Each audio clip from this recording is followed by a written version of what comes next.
So what we have now is this dawning of a new era. World War One is over. The horrible flu pandemic of 1918 is over. We are moving into the 20s, right? Which we often hear called the Jazz Age. We'll hear it called the Roaring 20s. It seems like movies are everywhere, baseball is everywhere, everyone is rich. And is that true? Not really, right? It's sort of like the Gilded Age that we just emerged from a few chapters ago. Like Mark Twain said, it's like a rock underneath, but on top looks like gold. There are absolutely aspects about this new time period that are, booms that instead of busts. But we're right on the cusp of some larger economic problems, as we know, with the advent of the Great Depression. So, and some people here are extraordinarily wealthy and successful and able to enjoy a certain kind of lifestyle, but certainly not everyone. And there are some warning signs about the Depression, particularly when it comes to farmers, that people, may or may not have heeded.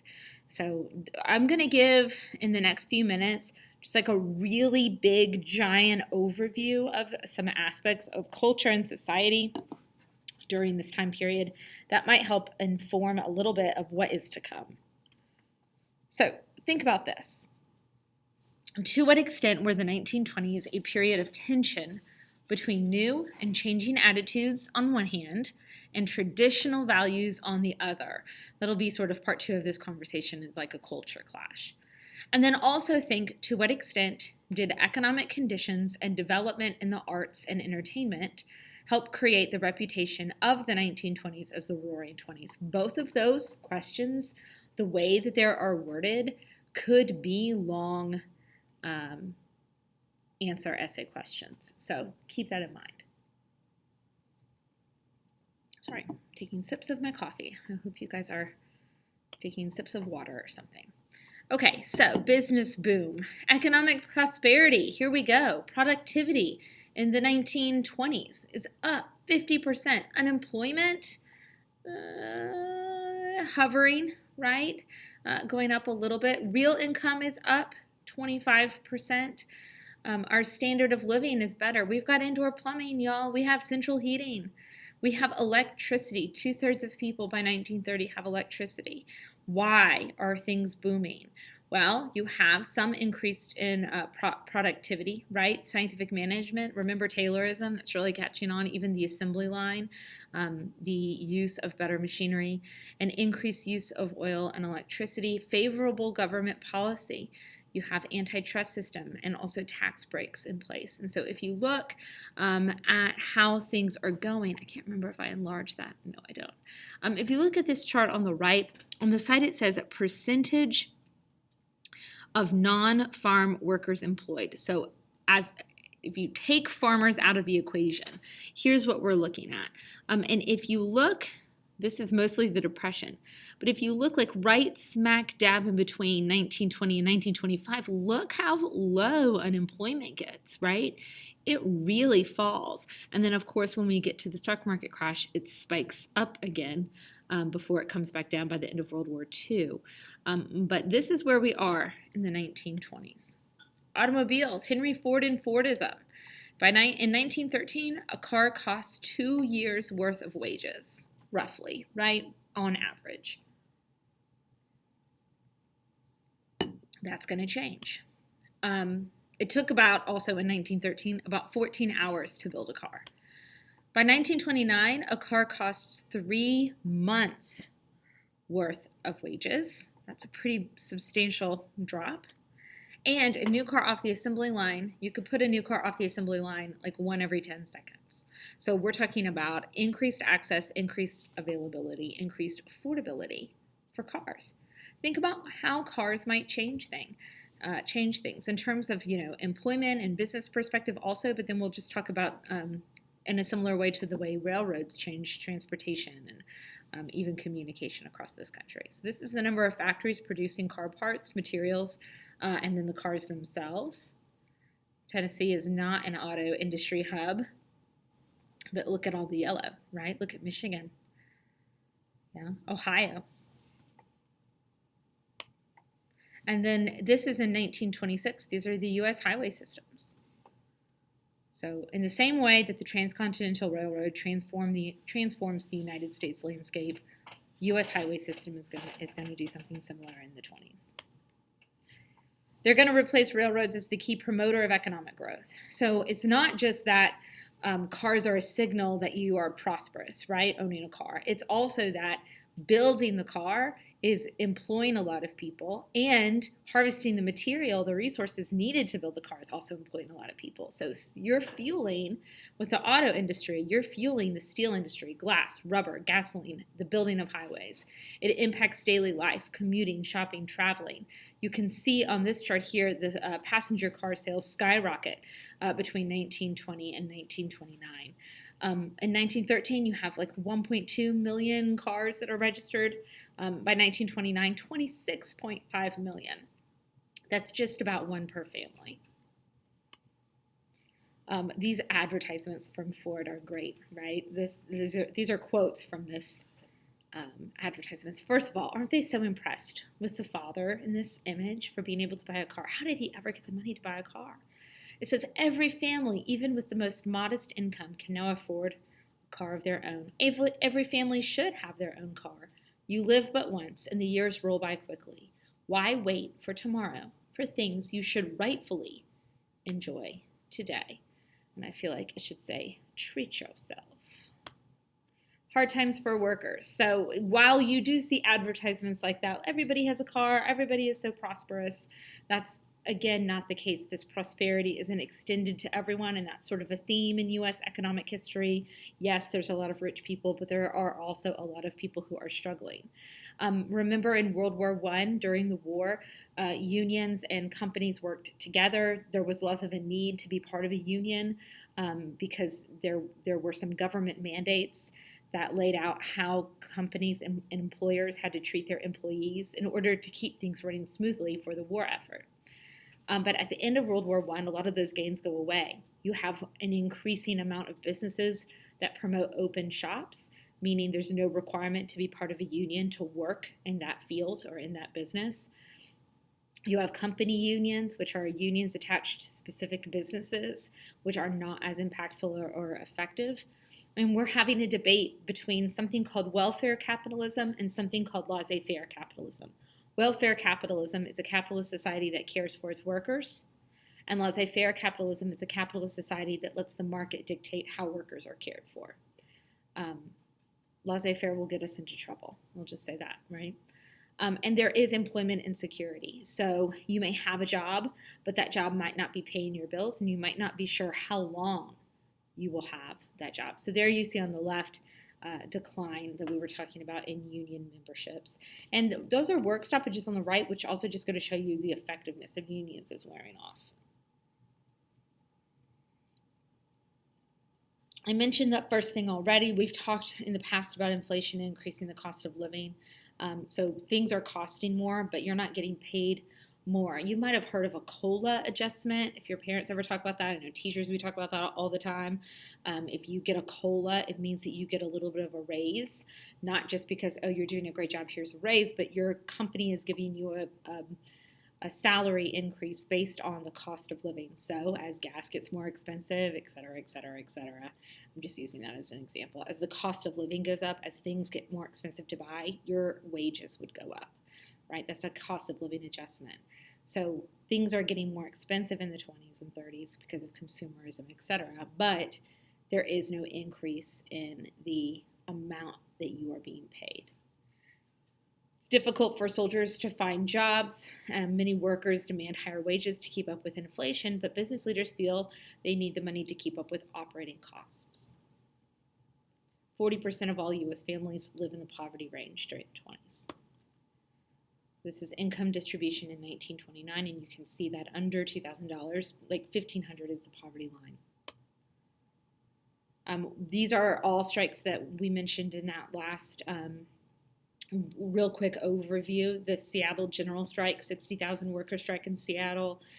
Can a strike paralyze a city? Is this how communists, infiltrate communities, the Boston police strike, the steel strike. So you have different kinds of strikes, strikes against specific industries, strikes across the country. All of those are coming into play. Things are also difficult for farmers. These are the earnings of agricultural employees from 1918 to 1929. And I think I've mentioned before, if you want to look at if you want to look at the overall economic health of a nation, a really good indicator of overall economic health is farmers. How are farmers doing? How are your agricultural workers doing?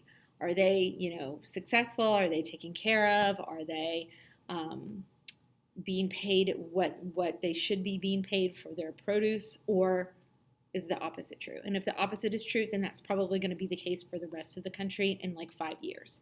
So you can see 1921, 1922, we really dropped from a high of prices in 1929, and that's going to start to be reflected in the next 5-6 years in the United States overall. There are questions surrounding something called parity when it comes to farmers.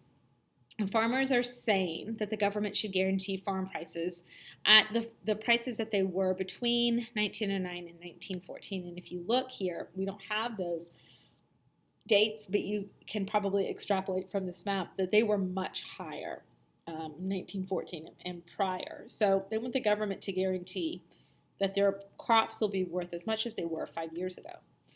Of course, the government won't do that. Here's an ad for a tiller. Tilling 1 acre of land. So let's look at the bottom. Let's think about just kind of how we did with the cars. Tilling 1 acre of land. In 1900, it took you 90 minutes to do that using 5 horses. So another indication of how machinery has impacted farming.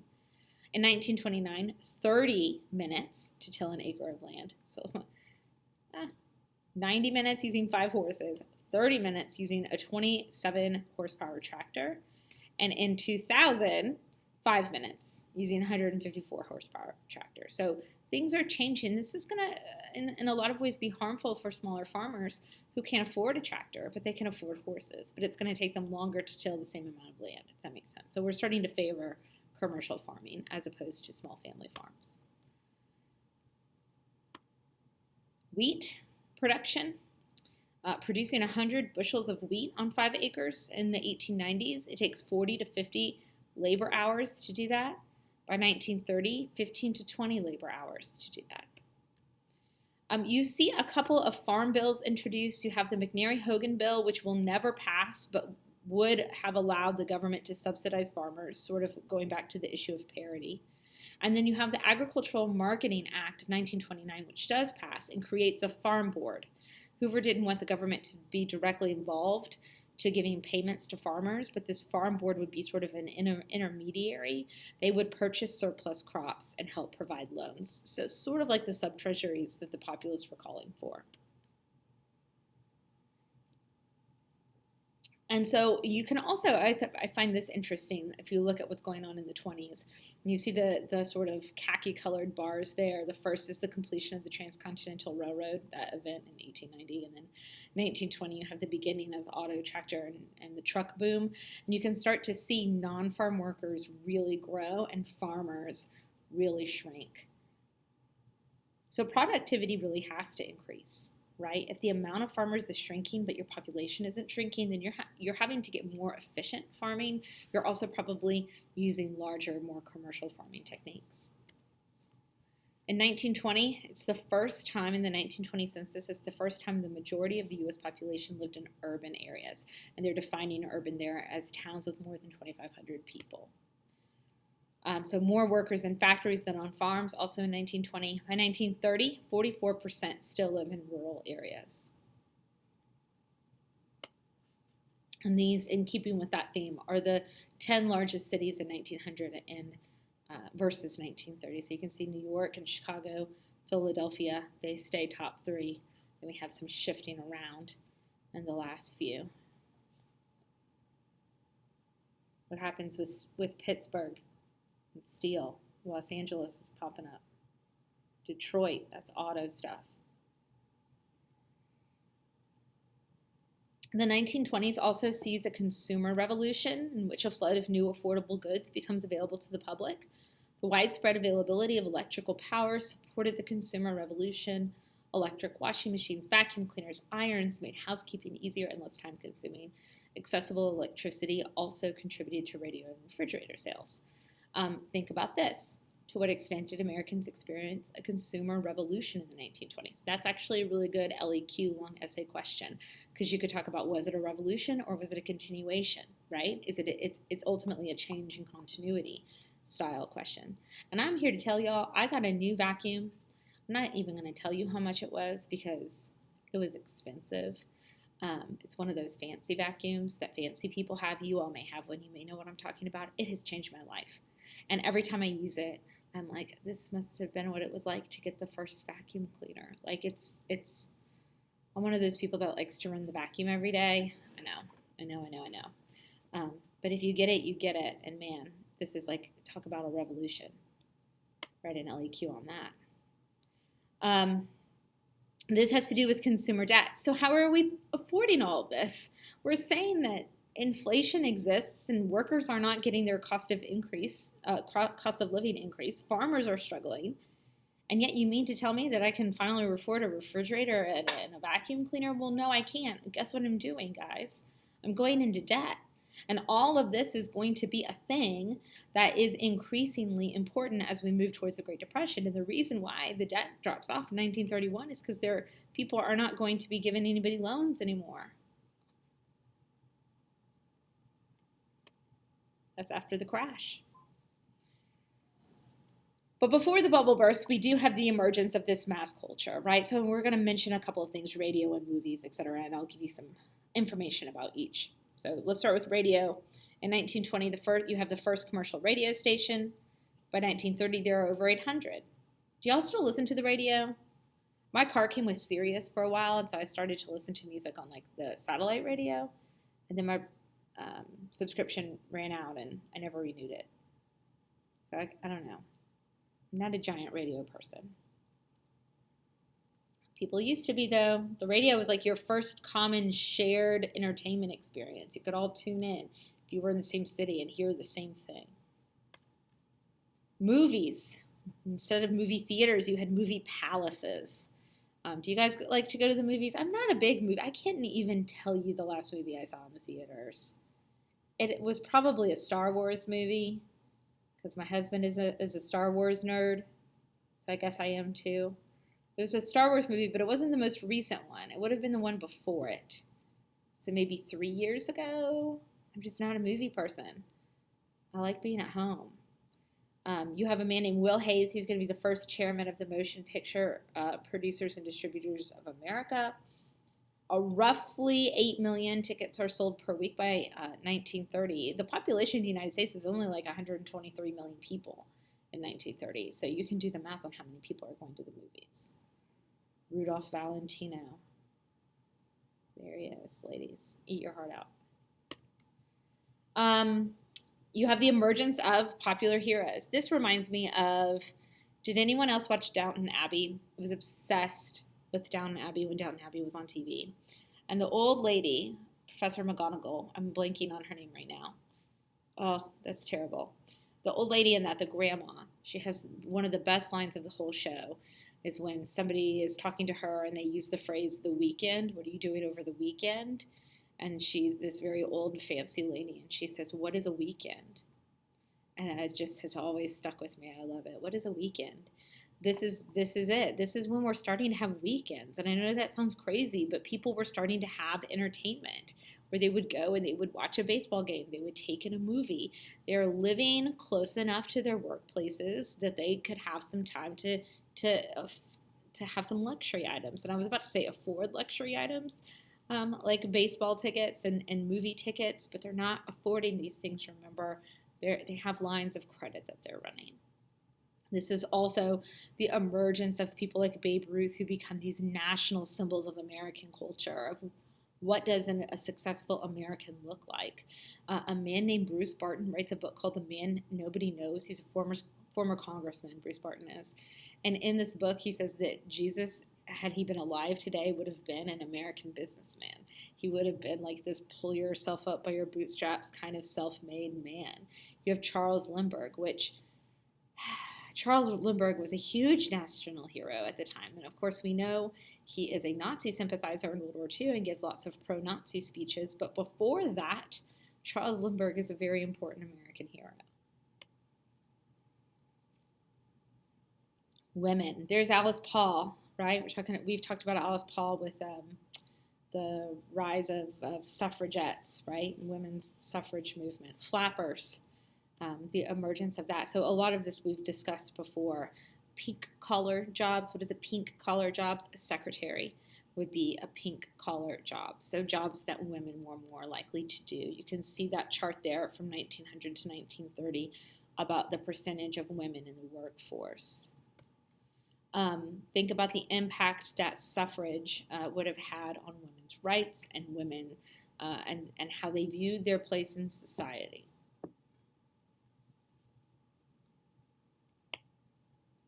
Some firsts for women. Florence Allen becomes the first female state judge. First female, that doesn't sound right to me. First female state judge in 1920. You have the first female automotive engineer, the first woman in the Senate, the first woman elected governor, the first to swim the English Channel, the first to direct a talking movie, the first to earn a federal pilot's license. You also have this new mass literary culture, primarily characterized by the lost generation. That's writers like Ernest Hemingway, F. Scott Fitzgerald, William Faulkner, people who were disillusioned with American culture of consumerism and sort of looked for a different way. There's some other authors mentioned here. And then we are going to do a separate activity on the Harlem Renaissance, so stay tuned for that. But this is blues and jazz. This is the Cotton Club in Harlem, where a lot of this early music and cultural movement of the Harlem Renaissance began and was centered. Cab Calloway, Duke Ellington, Louis Armstrong. So jazz is the next slide here. F. Scott Fitzgerald is actually the one who calls it the Jazz Age because it's sort of this age of improvisation, he argued. And again, we're going to do a little bit more targeted work with this. I like this chart that sort of goes over the evolution of jazz.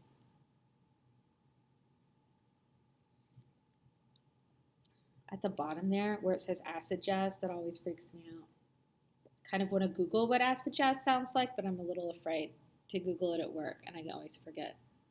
Listen to, does anyone, if I said what's your favorite kind of music, would you say acid jazz? I know, it sounds intense, doesn't it? Okay, I'm going to pause and then I'll do a part 2 in a moment.